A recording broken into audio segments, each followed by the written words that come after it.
paper magic will survive like the heat death of the universe, and will... Oh, it's a smuggler's copter. Would you like to crew this? And then it crashes because they don't understand arithmetic. All your cards belong to me. 2 minutes into macing him in the eyeballs, I switched to pepper spray. He's like, it's all right, refreshing. And went back to the mace. Magic is dying. I'm done. Selling everything. I might be a hoarder. And yes, I don't have the crayons or glue to explain this to you right now. What, are you gonna die twice? Oil will be worthless before magic cards will. Well, okay, Dr. Man. That's Mr. Dr. Professor Jason. Hello, everybody, and welcome back to Brainstorm Brewery. I'm Corbin Hostler, joining you from an Airbnb because I'm coming back from a show. I'm joined, as always, by my co-hosts, Jason and DJ. And thanks to, the usual airline, here we are, podcasting on an afternoon. What's up, y'all? It's 5 o'clock somewhere. I am all in for Brainstorm Brewery and not at 3 a.m. recordings. Brainstorm daycare?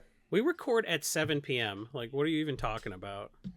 7 p.m. we somewhere. get on Discord at 7:30-ish, which for Corbin means 8, which somewhere. For Corbin in reality means 9, because we'll say Eastern Standard Time, and then he's like, I thought you meant UK time, because Corbin's time zones are just that on point. And then we bullshit I thought for you were 2 going to hours. direct that at Jason. Considering how often we've been waiting on Jason recently, I thought for sure that one was going at Jason, DJ. Come on. But you're the cartoon that we make fun of, though. Yeah, I understand. Fake news. Speaking of Agree to disagree. Cartoons. Yeah, agree to disagree. Good point. I saw a pretty cool trade over the weekend. I'm curious to hear y'all's take on. Like, I want to know what side of this trade you'd be on. Imagine the JJ can put this up. Imagine the TikTok meme, right?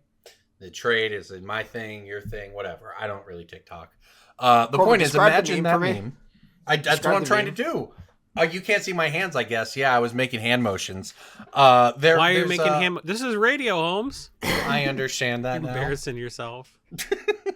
You could have gotten away with it because no one saw you do it, and then you told us that you did it. Have you ever watched video of people doing radio shows? Come on, they use their hands.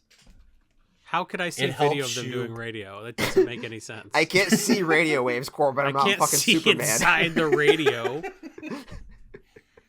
I think everyone at home knew what I meant. The point is, on the one side, you've got this. On the other side, we've got this. So, on the one side of the trade is... Corbin just learned what commerce is. On the one side of there's this crazy barter, new thing. One person does one thing, the other person does another. Yeah. Now I'm making hand motions. Like, it's kind of like a barter. I like the hand economy motions you did, DJ, too. Like, that was that deliberate? yeah, because that's what Corbin. This is called commerce. That's called something. No, because remember the last time Corbin made hand motions on this podcast? Yeah. There's been some unfortunate photoshops of that one. Yeah. Anyway, look, on the one side of the deal is a playmat, a rare playmat. On the other side of the deal is gold status with Delta Airlines. How rare is this playmat? The playmat is worth ballpark $500. It's a playmat. It's a flesh and blood playmat. Okay. So it's worth a lot of money. I learned this when they gave me one, and someone told me that I now had $500 I didn't have before. Did you sell it for $500, or did you trade it for gold status? I was not the one who traded. I mean, I already have status, but someone else did trade theirs for gold. You have status with American, which is I think status. I could status match over if I wanted, but the apparently, listen, this is such good value for the person on Delta though, because you apparently, if you're high enough at Delta, you can gift status to somebody for free. Yep. So they were just making bank by getting cash value out of it. Right? Maybe they turned around and sold the playmat. I don't know. I know that the first playmat, this was the one I believe that was valued around $1,000 before the price came down over the weekend. Yeah, it's an interesting question, right? I mean, value a playmat whose value just got cut in half versus something that like doesn't necessarily have monetary value, but like improves your life. I think if someone handed me a piece of just a playmat, and they're like, here's another fucking playmat to deal with, or you could just fly better forever. Like that seems like a no-brainer to me. Yeah. Like I the thought so, effort too. it would take to turn that playmat into $500, I would just like rather just have my life be better every time I flew the third worst airline. See, I think so too. A lot of the judges this weekend were actually on the other side. They were like doing the math. They're like, oh well, status is not, based on when you would hit status anyway. The status isn't worth the $500. You're better off, blah blah blah. And I was like, I'm with Jason. Just please look. I came up with 500 because I listed mine for 650. I've seen others listed at 750, and no one's bought mine yet. But I have standing offers for like 300 something. So I'm guessing it falls somewhere in the middle here by the time I do nationals in 2 weeks. I love the people who 500. will bravely offer a third of what something's worth and be like, Yeah. Mm-hmm. But they're I like, get that a lot. listen, I don't expect you to take my offer, but if nothing better comes through, that offer's always there. Yeah, someone told me. I mean, look, we do that too, to an extent. But Of course somebody we do. Of course we do that. Someone did I do tell that me, every collection I buy from Facebook. What is your point? Someone did tell me, look, I'll give you 250 for it, but I'm going to use it. I'm going to play with it forever. And I was like, okay. Then it seems like you should be willing to invest in it. That's a Oh, trick wait, from the wait, wait, housing wait, market. wait, It was wait. like, I will buy your house, but I don't want to pay 30% over asking because I'm actually going to move in. And then the person's like, yeah, that sounds good. Every other house in this neighborhood was sold to a Chinese bank. So somebody actually needs to live on this street and mow all the lawns. So you got it. I'm actually going to use it. Okay. Why? Why would you admit that? Like, I've only bought one playmat, and that was the meme playmat. Well, that's worth it for sure. the secret GP playmat. Where did Yeah. I put it? It's right. So here like somewhere. my confidence in the flesh and blood market is roughly on par with my confidence in the playmat market, which is roughly on par with my confidence in the NFT market. Oh, wow. So what you're saying is it's the future. It's something. I would much rather be on the airline side of that trade. I think if you fly enough, yeah, you're gonna get $500 out of that. You want to know think, how you that's an easy one convince for yourself me. to fly Yeah. more often? Get status. Yeah, and I Even didn't if you include don't fly this. often, like Right. Yeah, That I makes didn't you fly include off. this in the original So wait, if you the get original gold- question, but If No, you no, get just a gold second. status gifted, do you have the kind of gold status where you can gift gold status? no. I don't think it goes infinite You like that. you gift 1 or 2 tiers below where you're at. Okay. So like you And it's have a to be limited like number platinum that you can to- dish out, yeah. I believe. Yeah. So, Interesting. but to make to sweeten the deal here for the person getting the airline status, they were a judge from Europe who is who is like in the U.S. for a brief time, but has no status in the U.S. We've spent and will so now much get to time on use this it for the bit, rest of their events. by the way.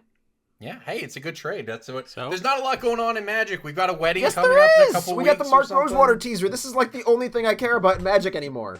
All right, let's do Breaking Bulk, and then we'll get into the Mark Rosewater teaser for Crimson Vow. We said NFTs. We've pleased the algorithm. It's time for Breaking Bulk. Breaking bulk time. Breaking bulk time. Break. Oh, yeah, Breaking Bulk. There's so much good stuff. It's a pick. Breaking bulk. The end. All right, Jason, you were talking mad noise before the podcast about yours. Let's hear I was it. talking. I said wasn't mad talking noise to noise. keep it PG-13, Jason. Why the would we want it PG-13? I said fuckery in the open. That was our one. Well, That was our one. Well, we blew our budget too early. We shot our fucking wad, so to speak. All right. If we say a lot, we can get in the Aussie Can't audience a lot say easier. that one. That's not a swear word down there. It's not a swear yeah, it's word down fine. there. It just means No one, JJ, you better bleep that out, or we'll get in trouble, and that way people have to guess what it is. Corbin Uh, isn't it's a greeting in Australia. It's a greeting in Australia. Okay, It's not a Okay. swear It's a word. greeting in America too. You're just not greeting anybody you like. Jason, what's your breaking bulk? Let's hear it. I have a card from Strixhaven that is a black uncommon. Plumb the Forbidden. What the? How do you know about this card? Do you know how much Arena I play, I bro? think somebody's done that card before. Nah, as a there's no Breaking way. Bolt. Yeah. I don't know for sure, but I think somebody I was has. going through Strixhaven because I wanted to see if Stormkiln Artist was worth more than Expressive Iteration yet, and Plum the Forbidden popped out as a $2 uncommon. That is not that Draft Chaff exists anymore, but I did not expect you guys to get that. I was talking mad noise. Card's cool. I've played a lot of Strixhaven. It hasn't penetrated my bubble clearly, but this gets played quite a bit in EDH.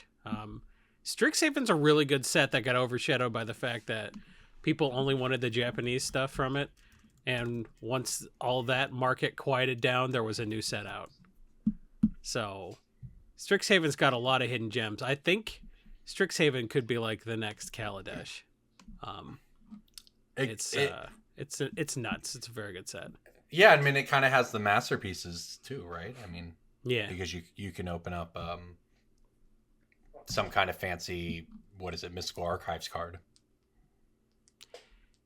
Yeah, Strixhaven's just a really good, really bonkers That's- set. Kaldheim it's a too. set- I feel like Kaldheim is a set Yeah. that people would have appreciated like a Kaladesh if it had time. But again, Kaldheim just was kind of out, and before anybody had even assembled a set of 20 snow-covered lands they liked, another set was out. That's pretty accurate, I think. Okay. Well, we have noticed a lot of very expensive cards for Modern Horizons 2 recently, and I think Solitude was the most recent one to start popping up even more. I couldn't It's sell the absolutely extended art ones absurd. for 20, and I looked at a box, and it turns out all that I just gave up on listing because no one was buying It's it. worth a lot. And I got bored, so I have all these full art Solitudes that are $60 now because I'm very lazy. nice. Let that be Very a lesson nice. to you. The best time to buy your cards is 1993. And the best time to sell them is never. It's a new tagline for the podcast, I think, actually. It's very good. It's not a new tagline. We've said that it's before. a new tagline. I'm gonna make a graphic. It's gonna say Brainstorm Brewery. I'm doing hand motions again. It's gonna say Brainstorm Brewery at the top, and it's gonna say that at the bottom. Describe what With you're our doing logo in with the your middle. hands. No, I won't. Can you do that in ASL, please? I will describe this card for Modern Horizons 2, though. It's a red. DJ's common. trying to have cyber sex with Corbin. We're just trying to record a podcast. I'm not. Look, man, I'm just here for the breaking bulks that I found on mtgstocks.com, the sponsor of this podcast, and your best source for all of this, really. If you aren't using MTG stocks, you're doing it wrong. And that's how I found out about this 75-cent red common from Modern Horizons 2. 75-cent red what? Common. Goodness. It's just red? Yep. Is it the card draw one? Like it cycles, then get boost a creature for each card you've drawn? No.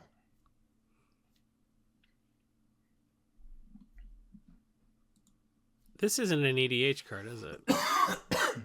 No, it's not. I would have gotten this one. It's not an EDH card.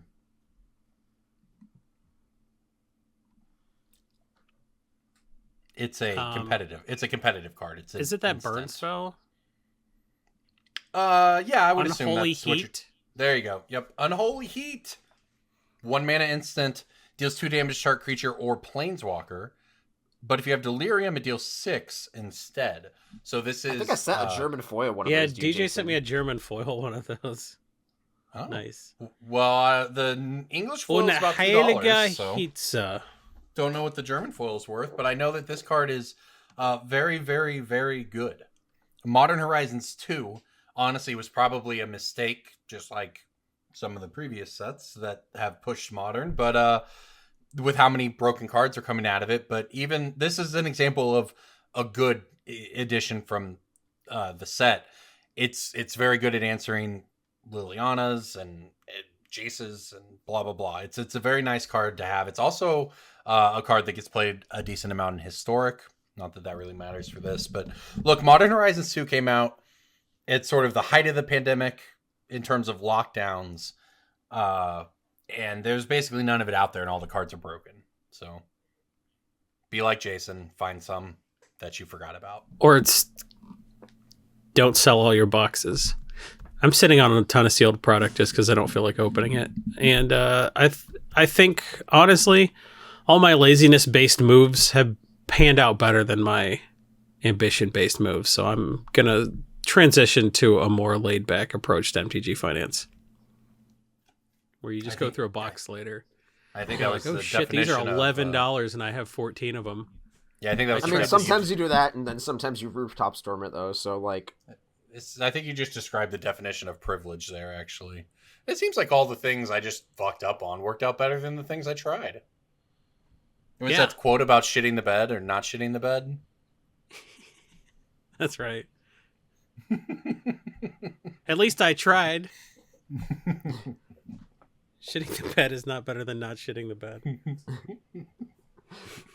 I have a red World Wake uncommon. World Wake? I don't think it has any reprints, but I'll double check. Zektar Shrine Exhibition. No, that's What Exhibition. is it actually called? There's a lot of things wrong with what you just said. Expedition, right? That's a card, right? I was common or uncommon? That's from uncommon. Syndico.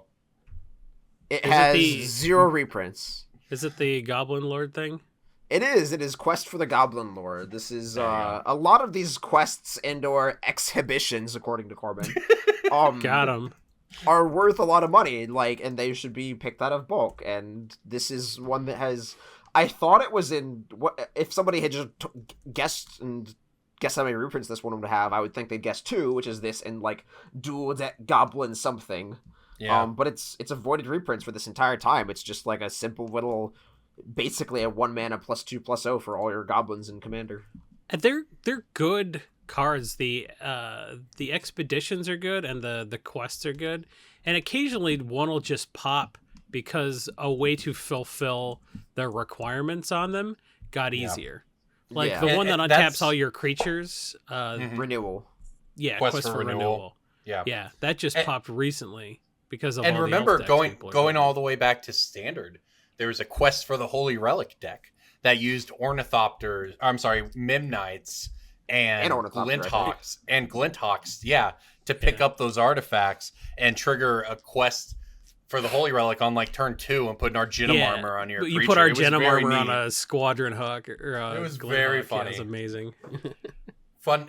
That's one of those reasons that people, if you're ever like, what people always talk about Zendikar, but you didn't play back then. That's just kind of one of those reasons people loved it, because you could do that in limited, right? Not Arginum armor was a rare, but the Quest for the Holy Relic was an uncommon. You couldn't do that in limited. Those were from 2 different blocks, Corbin.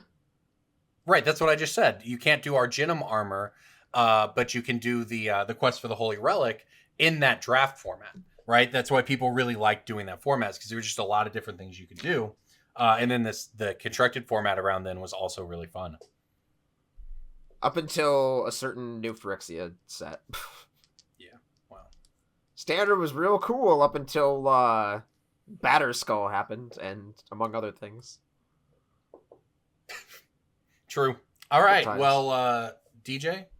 One of my favorite parts, probably the only part I care about Magic preview season anymore, is every set, Mark Rosewater, the lead designer, I think that's still his title, I guess, comes out with a little blog-a-tog teaser on his Tumblr where he posts cryptic hints about the next cards in whatever set is coming up. Some of them are relevant, some of them are not, some of them are just very trolly. My favorite example of this is the original Theros. He said there will be a future-shifted card in it. People's minds went crazy for Tarmogoyf. It turned out to be Nessian Courser, which is a 3/3 for 3 in green. So, some of these are super, super interesting. Some of them are not. Like, one of the ones for Crimson Vow is a new card that lets you cast certain cards off the top of your library. There's not much we can do with that. That's very common existing mechanic nowadays. That's not really a big thing that could happen. But some of these are really interesting, and I was going to go down the lines and sort of we could speculate or predict or just sort of pick potential cards that could receive more attention because of these words that Mark Rosewater has chosen to give us. So one of the big ones that people are speculating on right now, a legendary creature returns, but now as a vampire. Thalia. That's the predominant opinion right now. But Olivia turns people into vampires by dealing them a damage, and Thalia has 1 toughness. She grew to a 3/2 in Eldritch Moon. True. Okay. And when her lieutenant comes along, she gets much bigger. Get it? So That was she a can modern get buffed human enough joke. to get turned into a vampire. So I think Thalia is the predominant opinion. So maybe like a red-white Thalia or a black-white Thalia or Red, black, white Thalia. some people were going wild with it and saying get Rog Monster, which would be cute. It's probably not going to be Get Rog Monster, but that's funny.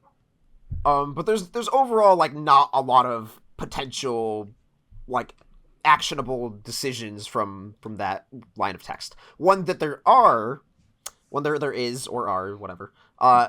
Quote, twice that many tokens are created instead. That's Parallel Lives text. Or Dun, dun, it's a dun. Nessian Courser red herring.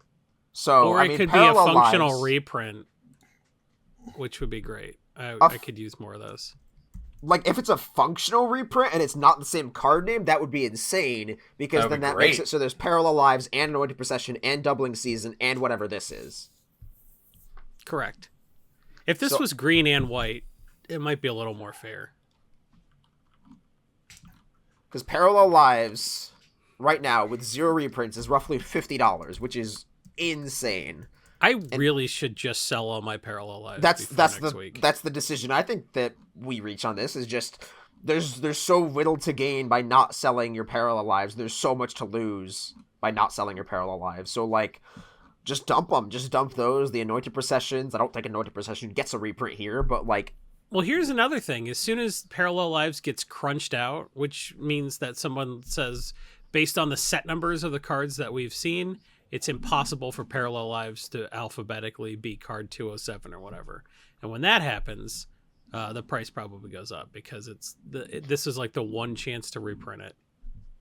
I mean, but there's also like Double Masters and another Commander Legends set coming like within the next 6 months or something like that, though. So like, Yeah. True. Yeah. And it does seem like another Double Masters might have some doubling season type season. cards. Yeah. Okay. Remember we thought I wanna triple was say- going to be the new double, and it turns out that was just a way to sell packs of a core set that M21. was already very good. I want to throw 2 things out there while we're on this topic, though, before we go any further. I like that we're doing these teasers. I think this is both financially relevant and fun. And that means that we need to give a shout out to the person who basically made this a fun segment, right? Ruben Bressler came on for our Adventures from the Forgotten Realms Rosewater preview and basically nailed everything. Oh, he nailed in all that of set. it, and there was, to be that right and have no way to gain from it financially was disappointing to us as a podcast. We're like, okay, here's a person who said everything correct. Did anybody make any extra money on it? No. But just I'm just glad we gave him that platform to go be just perfectly right about everything. Like, talk about called shots. But you Okay. can't even just play Dungeons and Dragons your whole life and get any of that, because I played D&D a lot and I didn't know any of that. You had to play like Baldur's Gate and stuff like that. Like, who has time? It was very impressive, I'll say that. The other thing I wanted to say is, do y'all remember the Orb of Insight? Yeah. what? You would type a word and it would tell you how many times in all the text from that set that word appeared. Yep. That used to be a very fun thing that Wizards put up back in the day. However, they don't do it anymore. Can you guess why? Hackers? It's not hackers, just more. I was just gonna guess like Wizards incompetence tech, like from a tech standpoint, and them like People I think it's hacked just- it I like think it was the- the Gibson. I don't think know. the answer is high school programmers. I say that to see. I think that people were just able to write scripts to basically remove a lot of the sort of intrigue from it, because they could just, whether it was a script or a bot or whatever, they could farm so much information so fast, it kind of took all the fun out of it. But that used to be a cool thing. I mean, gamers gaming something to death is not a new. Yeah, no, I agree. I problem just that wanted to. I thought developers- it's a quaint throwback to preview seasons past. All right, DJ. What about if it's red, you may cast it this turn?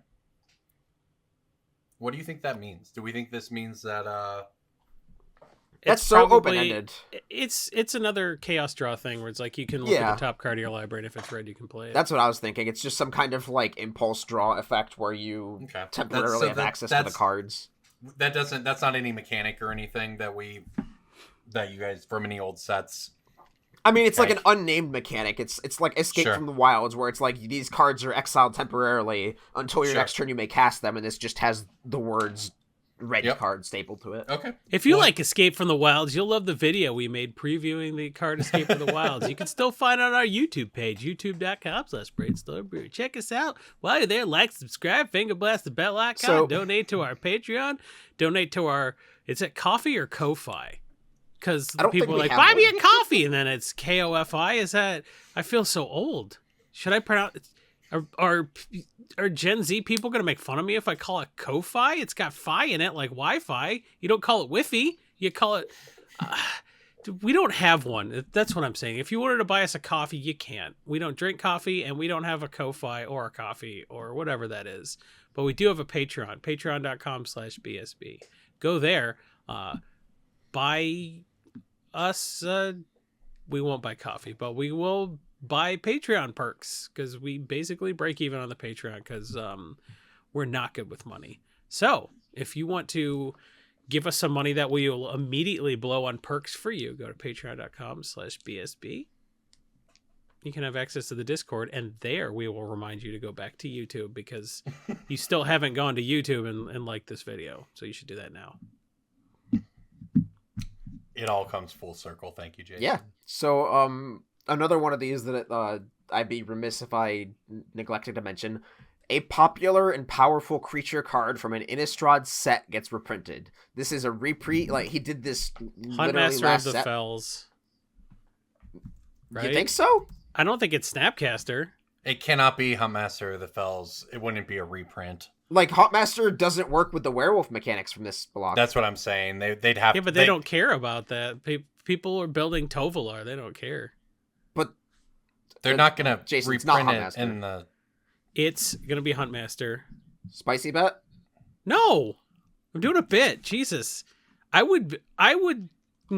feel better about Get Rog Monster than Huntmaster, but I don't. They're feel not good doing about Get Rod Monster either. All spicy bet on that. Well, who do you think it is then? Woo! I don't know, but it's not Get Rod Monster. I mean, you'd have to give odds there, DJ. Like, come on.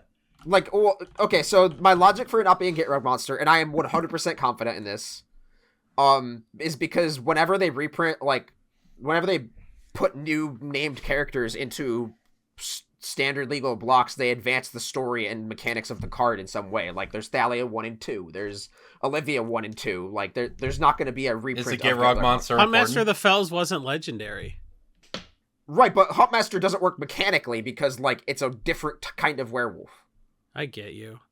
The Get Rog Monster. I thought the meant that it couldn't be legendary like Valakut. Do we think it's Restoration Angel? Or It could be. That card is, like, definitely thematically appropriate, and, like, I think the power Snapcaster level Mage. fits. I agree. Resto Angel would fit, and there is already an Angel deck in Standard actually, but it blinks non-angels, so. Which makes it fair. Like, that's part of, like, that's part of the reason Yeah, the design yeah. is good. I understand. I was just saying. My first thought was, they did Angels and Kaldheim. It would make sense, but since the card doesn't actually work mechanically with it, it's gonna be I Scob just- Ruinator. They're like, remember Scob Ruinator? Remember how that pre-sold for $50? I potted into that thing so many times in Standard. I birthing potted into that yeah. card. Look, I viled that thing in Modern a fair amount. I won't lie. Powerful cool. and popular creature from an Innistrad set. Snapcaster. Snapcaster, I mean, like, it could be. It's Grim Grin Corpse Board. Flashback is in these sets. Like that's a real thing. If it is Snapcaster, then you know the set is probably dog shit. I agree with you. Because like putting Delver and Snapcaster in the same format, like I know they had Ponder and Preordain and a lot of other cheap cantrip cards to make that work, but like is that a dynamic duo that's good enough without those cantrips and without those listen though, isn't Consider in Standard? Isn't that a 1 mana blue instant? I'm gonna look real quick and make sure. But like is it powerful enough? Because yes. Yeah. I know it's powerful enough to see play. I don't know if it's powerful enough for a blue aggressive deck to dig deep enough to find its like tempo cards. I just mean that if once we start talking like Delver Snapcaster shells, any opt Consider type card is going to be very powerful. Sure. So if it is Snapcaster, like that Delver shell is there. Let's talk popular stuff for a minute. Oh, he said an Innistrad set. Does he mean? Correct. Yeah, does it mean any of the Innistrads? Yeah, like, it's Innistrad, Dark Ascension, Avacyn, Eldritch Moon, or Shadows.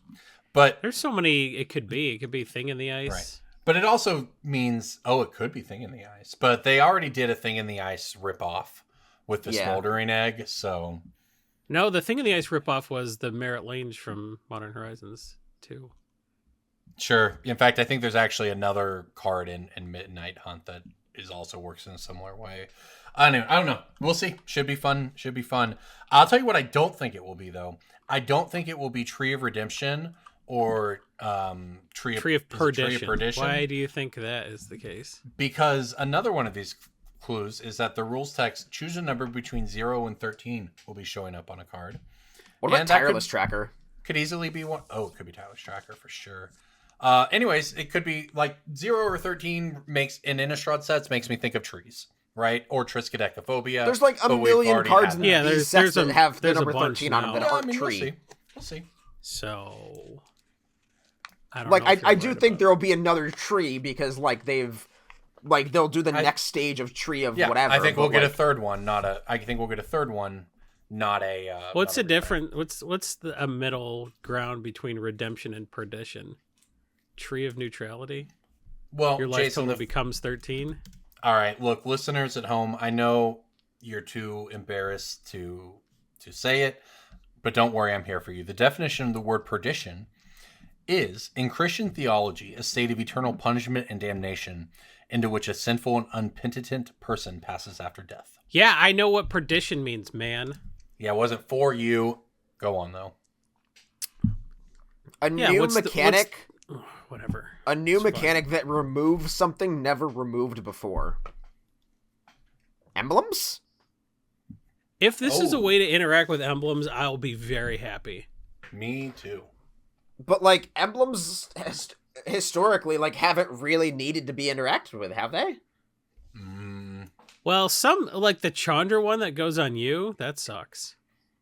Because, like, emblems, either A, you have to work very, very hard for them, or B, they're, like, minimally impactful. That's not necessarily true, though, DJ. Remember Gideon that broke Standard?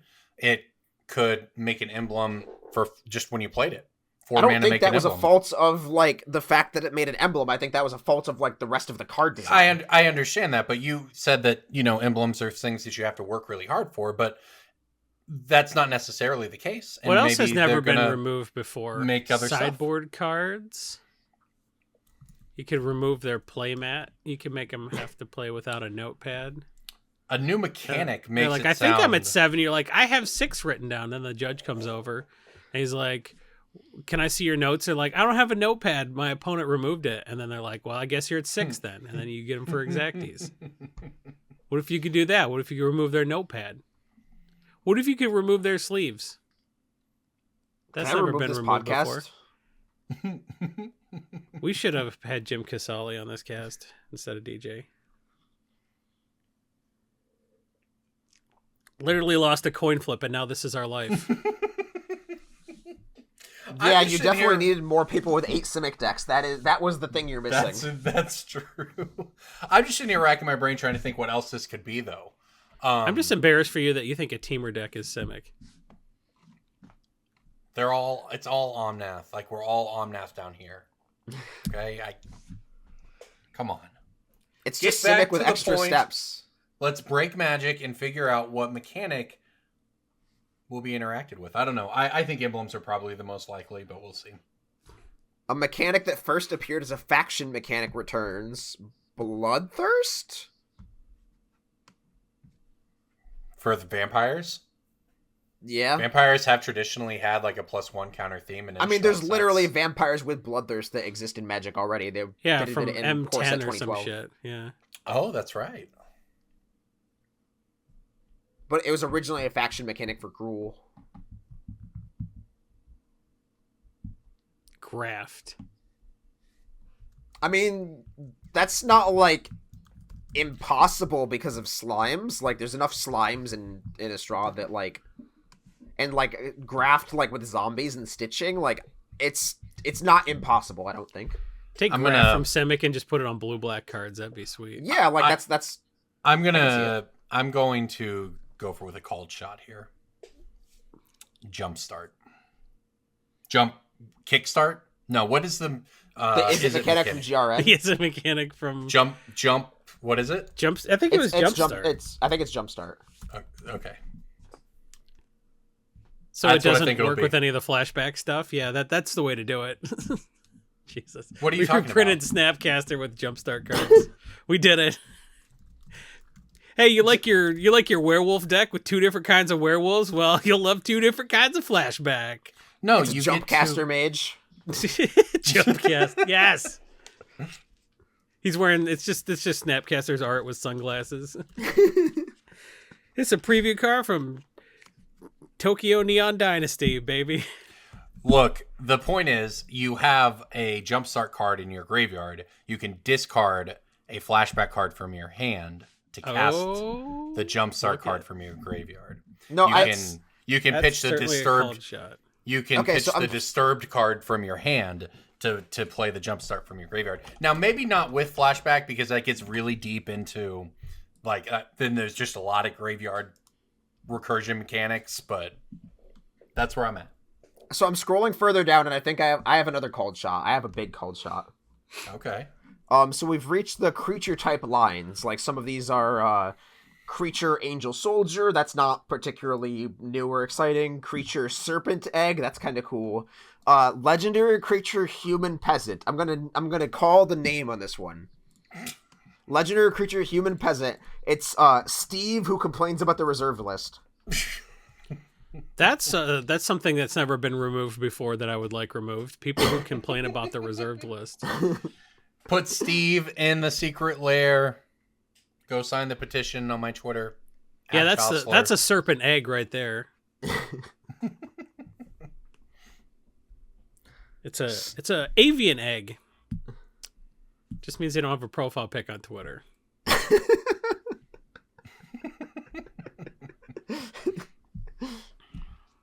We did it.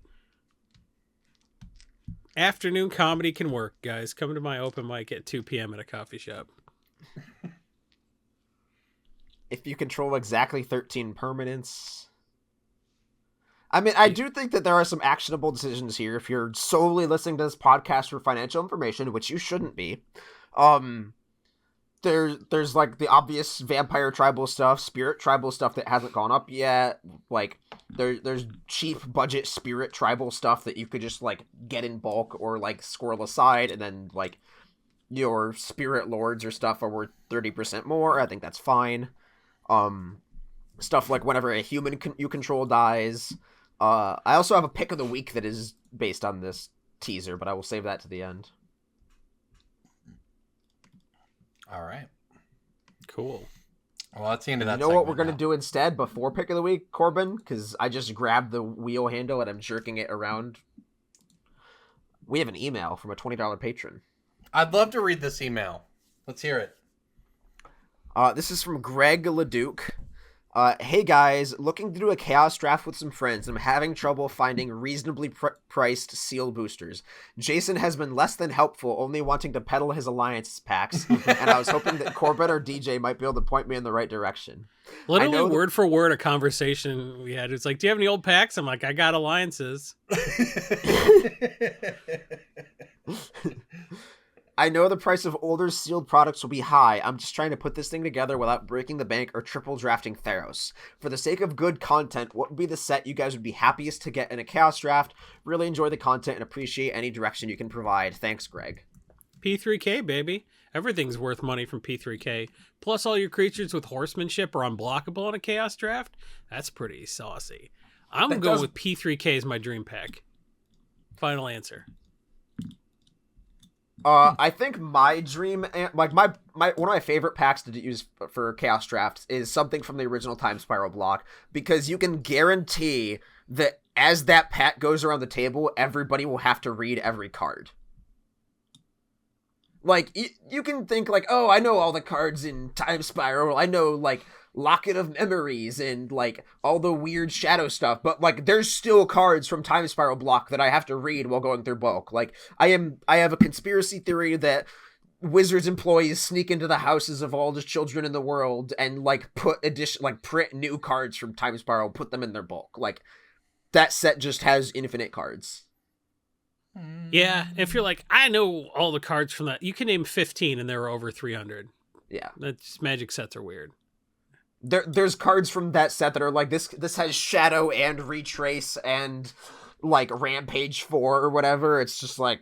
That whole block was just crazy mechanically. It's and so fun to play, though. You know, yeah, but like...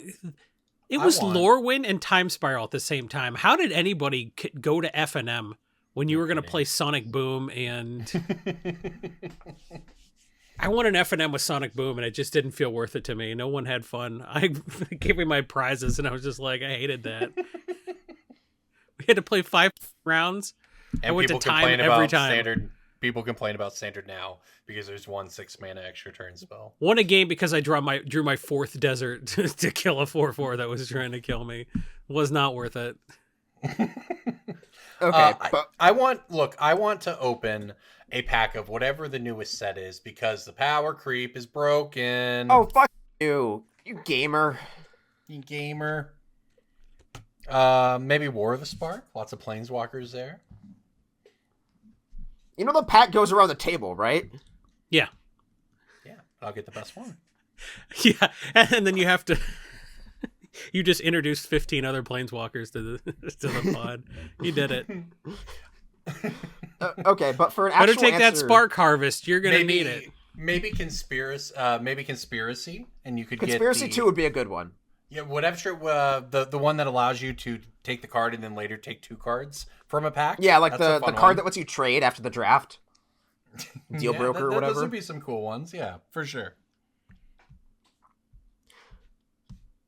I would get 1 garbage fire, and then I would be sad that there was only 1 garbage fire in the draft. I want to take all the garbage fires. But that's the thing, though. You wait until it's like 9th pick, and then it's a 3 damage it's a 3 mana murder. Yeah.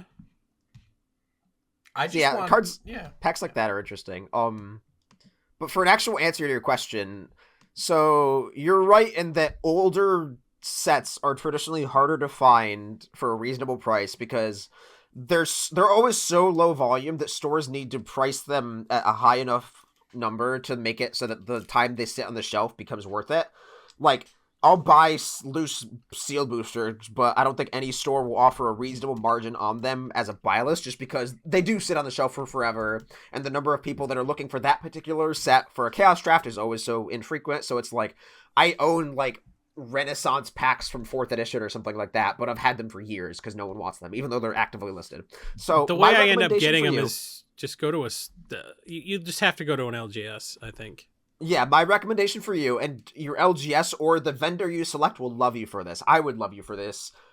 Just message a known vendor on Twitter or Facebook or anything like that, and just, like, send them that request that you just sent us. Like, I want to not break the bank, I want to have fun, and I want to, like, give you money to get packs that you're not selling, and that vendor will make it worth your while. Like, if you sent me like $30 or $40, I would be happy to do that, and I think any other store would. My personal inventory of loose packs is not super high, but there are a lot of stores that would be like, oh yeah, I can get you like one Conspiracy 2 pack, and then one like I don't know, like Weatherlight or something like that. That's probably an expensive one. I actually have a decent amount of loose packs. I mean, most of them. Yeah, but like there's like Darksteel or like there's a lot of those packs that are in like the really $10 to $18 range that they'd be happy to get rid of. Mm-hmm. Yeah, that was a good email. Message somebody on Twitter, message like a store owner or something, and be like, I just want to be hooked up, surprise me, and like post in your local Facebook group. Who knows what players out there might, because that's a sale that I want to make. I want to wake up to that like request of or like ask me and I will sell you Alliance's packs. Jason's here for that. We are going to be doing that box break. In case you're curious what we're talking about, Jason has a sealed booster box of Alliances that we're going to be doing a box break on at twitch.tv/Brainstorm Brewery here. I have 3 slots left and then it fires. So I've sold off 42 packs already. So if you're a patron and you're listening to this early and you hadn't seen the message in the Discord, you're going to get this early because you went to patreon.com/BSB and subscribed, and you might get one of those free spots. All right, well, let's move on then into Pick of the Week. Pick of the Week, Pick of the Week, Pick of the Week. Time for the Pick of the Week. All right, let's move on to Pick of the Week. And Jason was a little anxious to get going. This is actually take 2. So, Jason, now that you've perfected your pitch, let's hear it. I was waiting for DJ. He fucked up. He fucked up, come in. Jason. He fucked up. No, I was waiting for DJ to come in. No, I thought that would have been a good bit. I agree. DJ fucked up. DJ dropped the ball. Man, this is... They say tragedy is when I cut my finger. That was 5 seconds of silence. And comedy is when DJ misses an obvious. All right. I became increasingly more disappointed over that 5 seconds of silence. Don't worry. Look, podcasting's hard. Sometimes people want to go because they got afternoon shit to do. Sometimes people just want to make this podcast take longer so they don't have to go to a staff meeting. Either way, either kind of person you are, everybody could use a better Lotus Cobra. Do you like Lotus Cobras? I do. You do? Well, what if it gave you a treasure token instead of a mana that went away at the end of the turn? Whoa, that's crazy. Well, that card exists. It's called Tireless Provisioner, and it's under $5 for a foil. I don't know how you reprint this. It won't be that easy. I don't know how much longer we're going to be able to get boxes of Modern Horizons 2, given how many stupid $50 mythics are in it, because they give us a whole cycle of Force of Wills. What I do know is that Tireless Provisioner is sometimes much better than Lotus Cobra and always at least as good as Lotus Cobra. And if you're dying, you can make food instead of treasure. So for all those reasons, Tireless Provisioner foils under $5 and non-foils under $2 are quite good. And I don't think this is an appropriate breaking bulk, but this does seem like a pick of the week tier card. This is just going to be one of those cards that is going to be $5 in a year, and everyone's going to be really surprised. That seems fair. Good. Yeah. I'm going to come in with another Modern Horizons 2 card. I'm on the same train here. Douthie Voidwalker is $5 for the base version. Yeah. There's lots of other versions of it, so take your pick. Those all have varying prices around the $10 range, but just the base version of Douthie Voidwalker is only $5. And this is the 2-mana 3/2 Shadow, Leyline of the Void, plus it can sacrifice to play one of the exiled cards. Like the card is very insanely powerful, and at $5 it's hit a low right now, and I just think this is probably the bottom. I don't know how high it'll go or how fast it'll go, but I don't think it goes any lower, and it's a very good card. I like it. All right, DJ, what do you got? So there's a 5-word quote in this Mark Rosewater teaser. It's towards the bottom. It's 5 words. Kraken, Leviathan, Octopus, or Serpent, period. And my pick of the week is Quest for Ula's Temple, which is another Ooh. World Weight card. Kicking it old school style today. And this card has never been reprinted, ever, in its life. Only printing from World Weight. It's a rare. It's always been around 2 to 3. It saw a little bit of an increase. It used to be a bulk rare. It went to 5 for a bit. It's back down to 3 or 4. And we could see another big, dumb Leviathan card. And this is the card you want to play in your commander deck. This is the main card you're tutoring for when you play that style of deck. When you're playing your Coma or Rixmathes or whatever that commander is, there's at least one card in this new Innistrad set that cares deeply about sea monsters. This is a 1-mana enchantment that lets you play a big bunch of dumb octopuses for free. And I just think that 3 or 4 hours octopi. is... It's just definitely It's actually octopi. octopuses. It is octopi is actually wrong. I knew what DJ said was wrong. I didn't know if what I said was right. You're both wrong. But like, we're believing you. What if you're wrong? I'm not. Okay, well I don't that's what open I my would have said. mouth. That's what I would have said too. Yeah, but anytime there's like a thing and then conventional wisdom is proven wrong, and then later on someone's like, well, actually conventional wisdom was right. It is actually Pulitzer, not Pulitzer. Stuff like that. Like, I always believe that. If like everybody thinks something that's one way and then someone's like, it's actually this. And then someone comes back later and be like, no, it actually was the first thing all along. I will always believe that. So Yeah, but we've already established that you're wrong. So I'm not going to believe you. I don't think it's we've established that yet. it's octopuses. Octopuses. Okay, go on, DJ. There's also a line in the Mark Rosewater teaser towards the bottom. Creature type Serpent Egg. These could both be the same card. I don't think they would be. But there's just some Sea Serpent Tribal going on in Innistrad Crimson Vow. And I think that $3 Quest for Ula's Temples are a decent place to put your money if all of the vampire specs have dried up when this podcast releases. I mean, they kind of dried up a couple weeks ago. Like all the vampires that are going to pop hard kind of did already. Maybe. Well- I mean, but like maybe they all haven't. Ooh. Like good point. werewolves continue to go up after Innistrad Midnight Hunt release. That was a thing. Like Instigator Gang, all the bad ones continue to go up. So just get your medium vampires, your whatever Modern Horizons one and stuff like that. Well, remember when we thought Midnight Hunt was just going to be like the big werewolf push and Crimson Vow was going to be the big vampire push, and then what we're actually seeing was a whole bunch of like Wilhelm zombie movement, and we're seeing sea creature tribal. These sets are a little more varied than the names. Because there are maybe 24 made us think. There are 24 legendary creatures. How Yeah. many were there in the first Innistrad? Like 7? So like, yeah, there's going to be more opportunities for different stuff to go up. There Right, was which no is- ooze commander in the first Innistrad. There were oozes. There was no werewolf True. commander. There True. were werewolves. So like, yeah, I get it. Right, and that's why I also mentioned, like, towards the beginning of the episode, like, I think spirits are also an okay place to put your money. I'm sure there's, like, a spirit-y tribe, although I've never actually seen, like, spirits be a popular thing, Commander, but, like, shrug. No. Yeah, it's a good modern and pioneer deck.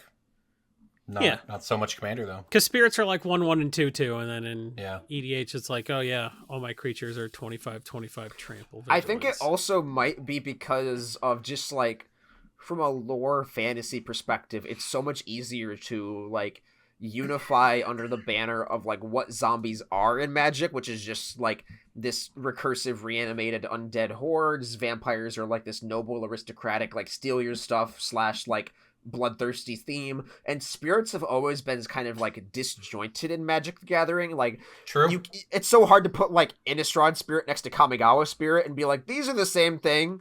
Yeah.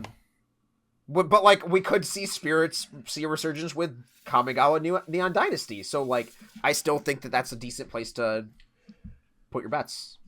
Sure. All right. Well, there you have it, everybody. Picks of the week. I survived airport hell to bring you this podcast, so we want to thank you for listening. Thank you to all of our patrons. You can send us emails at mtgstocks@gmail.com. Thank you to our sponsor, mtgstocks.com.